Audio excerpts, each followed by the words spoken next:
Bonjour à tous et bienvenue pour une nouvelle vidéo. On va aborder aujourd'hui les foncières cotées. Ça fait un petit moment qu'on n'a pas abordé ce point en question. On se retrouve évidemment sur, selon moi, le meilleur site pour analyser et suivre les foncières cotées. Donc le site s'appelle AllRates. Vous avez évidemment tous les liens en question donc, dans la description. Avant que je vous propose, hein, évidemment, comme vous le savez, de manière mensuelle, je vous présente mon portefeuille de foncières cotées. Je ferai de même pour les serial donc acquisitions, on en reparlera par la suite. Je suis en train de peaufiner ça au propre. J'attends juste pour l'instant des petits résultats, notamment, Alexandria qui va arriver, la semaine prochaine. Donc j'attends de recevoir l'ensemble aujourd'hui des résultats pour vous présenter, du moins, mon portefeuille. Évidemment, à ce jour, on est le 26, Sunday, donc on est dimanche le 26 octobre, donc je tourne la vidéo. En tout cas, on a eu quand même pas mal de résultats, récemment. Donc ce que je vous propose, c'est qu'on analyse du moins les résultats, heu, qui sont tombés. Si vous avez des questions, si vous souhaitez qu'on analyse en profondeur une société, surtout n'hésitez pas. J'analyse moi des sociétés dans le détail sur Patreon principalement.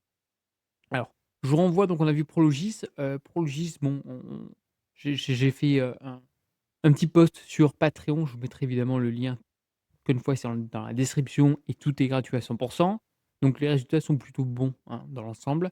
First Industrial, pareil, les résultats ont été vraiment, excellents, dirais-je. On va juste checker, voilà, ce qu'on propose, c'est qu'on recheck concrètement les résultats, de cette, petite semaine. Hop, super. Donc voilà, donc on a une forte appréciation du cours de bourse parce que les résultats ont été vraiment excellents, en toute honnêteté.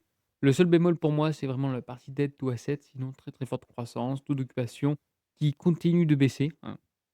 Mais en tout cas, le marché l'a fortement pricé. Nous avons eu évidemment Rexford, pareil Rexford que j'ai au sein de mon portefeuille. Les résultats ont été également très bons dans l'ensemble. On a eu donc évidemment une croissance donc par rapport au corps FFO par share. Debt to asset, bon ça diminue un petit peu et moi la chose vraiment que je regarde avec impatience, c'était vraiment donc la partie taux d'occupation qui remonte. Donc ça, c'est un excellent point et ça se paye environ donc 17,7 fois le price core FFO. On n'est absolument pas sur le AFFO. Attention, il y a bien une distinction. Donc résultat très bon et j'ai encore une fois analysé la société dans le détail. Je mettrai une petite insertion sur, Patreon. Donc n'hésitez pas à aller voir en tout cas cette petite, analyse, vraiment les points qui me semblent primordiaux et mon avis, à la fin. Après on a d'autres boîtes aussi qui sont quand même très, très bien sorties et la FFO par share, SL Green. Donc là on est sur de l'office, on est sur du bureau. Donc évidemment bon nombre de personnes, je vous vois vite fait partir, parce qu'on va parler de l'office et la situation est assez délicate. Gros bémol pour moi, c'est évidemment la partie dette ou assets. Ah non, même pas, la partie dette est super en fait. Ah, c'est dividende, OK. Pour la partie dividende, on est environ à 6. On est bien monthly, ça fait quand même 29 ans, bon, il y a pas beaucoup de croissance. Ce qu'il faut surtout regarder sur ces structures en question, notamment la partie bureau. Donc on a un taux d'occupation qui est pas si mal que ça. C'est surtout, jusqu'à quand, les loyers vont se terminer. Jusqu'à quand aujourd'hui il y a une possibilité de renouvellement du locataire? Là, on a un whale, il faut regarder s'il y a pas des break options, mais normalement non. Là où c'est-à-dire aujourd'hui pendant 8,9 ans, on a des locataires comme Paramount Global qui sont au sein des bureaux et qui ont quasiment une obligation ou évidemment ils ont des pénalités de paiement pendant 9 ans. Donc pendant 9 ans, quasiment, nos flux sont sécurisés et ça, c'est un excellent point. Par contre, ce qu'il faut regarder, c'est que ça varie quand même, considérablement entre 9, 7 ans. Donc là, il y a eu quand même des négociations sur des surfaces assez importantes, donc c'est à suivre. Mais voilà, on a quand même de la visibilité. C'est ça qui est intéressant avec de l'immobilier, c'est qu'une fois qu'on regarde le whale, on a le WALT term ou le WALB avec un B comme break, il faut vraiment analyser les échéances, en tout cas, de loyer, hein, de tenants, notamment les locataires, pour savoir ou non s'il y a un risque. Dans l'absolu, ça se paye très peu cher. On a quasiment 6 de rendement. Faut voir aujourd'hui où sont situés les actifs. Mais dans l'absolu, moi, ça me choque pas trop. Il faut également regarder le coût de la vacance locative parce qu'évidemment, des immeubles vides, bah, ça coûte cher. On a eu par la suite, Gecina. Bon, Gecina, on pourra en aborder, il y a plus trop de changements à part qu'ils continuent de se développer sur la partie bureau, un autre point donc, ils arrêtent un petit peu la partie donc résidence étudiante, qui est quand même un très bon point et se concentrent principalement sur du bureau. On pourra également aborder, la finalisation de la fusion entre sociétés, foncières lyonnaises et coloniales à Madrid. Donc là, on va voir par la suite un super acteur européen sur des bureaux prime à Madrid, à Barcelone et à Paris et ils veulent se développer dans d'autres capitales, européennes. On pourra en reparler éventuellement. Mais bon, c'est vraiment de niche. Hop, OK, rien le vendredi. Le lundi, c'est un petit peu long. Le mardi, on a eu Agri Realty, très, très, très belle entité, vraiment très, très belle boîte. Comme vous le savez, je trouve que c'est une des plus belles foncières en retail. Encore une fois, c'est mon juste ma vision des choses, mais qui se paye pour moi trop cher, voilà. 18 fois le price FFO, c'est une aberration, ça se paye beaucoup trop cher. Je préfère, en tout cas, on est c'est pas équivalent, mais on n'est pas loin. Je préfère encore une fois augmenter ma position sur NetRates, OK? Je vais vous montrer ça de suite. On a vraiment une typologie, on est plus petit, hein, on a quand même des super locataires, mais ça se paye, voilà, 15 fois. Là, ça se paye 18 fois. Voilà, ma limite, je viens de vous dire sur ce genre de structure, c'est environ, allez, la moyenne c'est 13, on est quand même au-dessus de la moyenne sur ce genre d'entité, hein, concernant les actifs, concernant les locataires, la dette.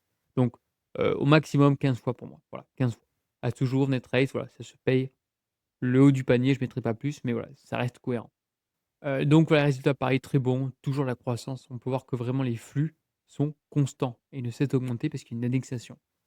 Concernant la dette, c'est très bien maîtrisé, dette au EBITDA assez excellent, interest coverage pareil, taux d'occupation exceptionnel, 99,7, rien à redire.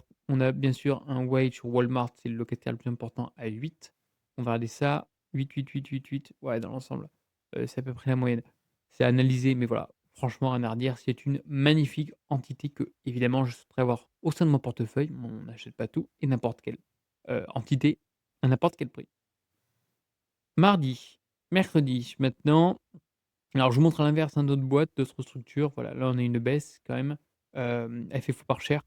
Crown Castle, moi, c'est une entité que j'aime pas plus que ça. Je sais qu'il y en a certains qui l'ont parce que ça offre un gros dividende et encore. Donc, on paye ça quand même cher, 22 fois le price FFO. On a un dividende bon, qui baisse, qui stagne, voire qui baisse, je viens de vous dire. Voilà, moins 32%. On a un peu de ratio qui est dément, qui est beaucoup trop important, 95%. On a une baisse des revenus, on a un debt to assets qui est voilà, 74, c'est beaucoup trop. On est dépendant d'un locataire en question. Voilà, tout ce qu'entre guillemets, je viens de vous dire, j'aime pas trop, hein. Après, faut me parler le WALB éventuellement. Bon, on n'a pas trop l'information. Généralement, on est sur du contrat quand même de long terme, T-Mobile, sur les télécommunications et puis pareil, est-ce qu'avec Starlink et compagnie, on peut se poser des questions? Mais voilà, dans l'absolu, juste les fondamentaux, sans parler de qu'est-ce que fait l'entité, moi aujourd'hui, c'est non, voilà, directement. Qu'est-ce que je peux vous dire d'autre? EPRT, EPRT pareil, très, très belle boîte dans le retail qui m'intéresse. Alors, boîte, qui performe beaucoup mieux en termes de rendement et de rentabilité. Le bémol sur cette entité, c'est qu'on a des locataires qui sont moins solides. Donc lorsqu'on va voir aujourd'hui une correction du marché ou des difficultés, on va avoir un impact qui risque d'être plus important sur cette entité. Autrement, les performances sont bien, meilleures. Attention, debt to assets, on arrive à 40, c'est un petit peu ma limite. Par contre, on avait une croissance du FFO par share à plus de 6, donc c'est vraiment considérable. Puis le reste, tout va bien. Donc très, très belle entité et pour moi, ça se paye encore un petit peu cher. Donc attention, on attend patiemment. De toute manière, on fera une analyse graphique et mensuelle, comme vous le savez, c'est une valeur que j'ai au sein de ma watchlist, comme Agri Realty, pas d'inquiétude sur ce point-là. Je vous ai présenté également celle-ci, je m'en souviens, Styles, toujours sur du résidentiel, le CPMOL, c'est debt to asset qui est quand même assez important, voilà, 57. Sinon, bon, sur la croissance, très belle entité, juste attention, debt to assets et le problème entre guillemets et encore ça va, sur le résidentiel, ça se paye un peu cher. Maintenant le jeudi, alors évidemment, je vais, checker juste les boîtes vraiment qui m'intéressent et que je connais à peu près ou que certains abonnés ont au sein du portefeuille. Alors là, on va passer sur une autre entité, Digital Realty. On est évidemment sur du data centers, donc évidemment, ça se paye cher parce que, bah, c'est un petit peu à la mode. Le dividende, bon, depuis 2022, il stagne, hein, pas grand-chose. Les revenus, beh, pareil, finalement, ça stagne aussi, donc pas grand-chose. Alors le core FFO s'augmente, mais pas le core FFO par share. Pourquoi? Parce qu'on a une dilution de l'actionnaire. Voilà, donc c'est surtout ce point-là à regarder. Debt to asset, c'est pas mal. Par contre, taux d'occupancy, ça baisse, on a 84, mais après, encore une fois, c'est du data center, donc évidemment, il faut bien analyser, sur quelle classe d'actifs on se situe parce qu'on n'a pas les mêmes caractéristiques en fonction de chaque classe d'actifs. Largest tenant, bon, ça augmente, on dépasse quand même 10. Donc attention et on a un whale 5 ans, ça commence à être un peu limite en toute honnêteté. Ouais. Voilà, ça commence à être un peu limite. Voilà, donc c'est du data center, c'est super, tout le monde en parle, mais bon, sur les fondamentaux, moi, c'est pas quelque chose qui m'intéresse, à ce jour. Il y en a d'autres qui avaient cette valeur, je m'en souviens. Tac, tac, tac. On va l'analyser. Bon, ça se paye pas très, très cher. OK. Par contre, ouais, on a un dividende qui a fortement baissé, dette to asset, c'est un peu limite, très peu de croissance. Les revenus par share, on dépend d'un locataire, taux d'occupation 85. Ouais, c'est moyen. Moi, ça me fait pas vibrer, mais on a quand même 6,5 de yield de rendement avec une valorisation faible. Faut creuser les actifs et le whale, on l'a pas sur celle-ci. Voilà. C'est analyser, regarder la fermeté, notamment des baux. Et voilà, c'est pas une entité qui me fait dreamer. Par contre, celle que je connais qui est pas mal, c'est celle-ci, East Group. On est donc sur de l'industriel, sur la logistique. Ça se paye 20 fois, un peu plus, à peu près, à FFO, on est à peu près à 23.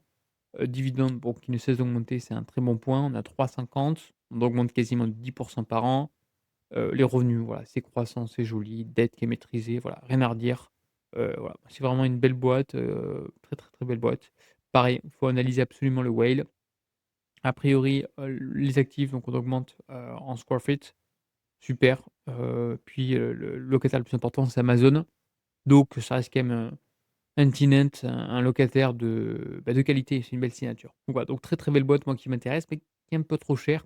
À côté Rexford, ça se paye 17 fois, donc voilà, c'est un petit peu moins cher. Et le reste, bon, moi ça m'intéresse pas plus que ça, donc n'hésitez pas si vraiment il y a une boîte qui vous intéresse, on pourra évidemment revenir. Le vendredi, il y a rien eu. Et le lundi, bon, on verra qu'est-ce qui va arriver. Moi, lundi, ce qui va surtout m'intéresser, c'est être évidemment Alexandria, c'est ma plus grosse position sur les foncières cotées. Netsrates, évidemment. Welltower, pourquoi? Parce que je trouve que c'est une boîte qui se paye beaucoup trop cher. Alors oui, il y a des belles perspectives, notamment dans le domaine de la santé avec les seniors, mais je trouve que ça se paye beaucoup trop cher par rapport aux fondamentaux. Bon, n'hésitez pas à me dire, les foncières qui vous intéressent, si vous souhaitez vous, renforcer sur certaines foncières suite aux résultats. Moi, pour ma part, je vais vraiment attendre Alexandria, le résultat et Netrates pour éventuellement donc en reprendre. Concernant Rexford, je vous ai déjà donné, mon avis sur Patreon, donc n'hésitez pas à nous rejoindre. Et sur ce, on se tient au courant sur, Patreon et dans le groupe Telegram. Si vous avez la moindre question, n'hésitez pas, on like, on s'abonne et on se dit une prochaine. Allez, bye bye.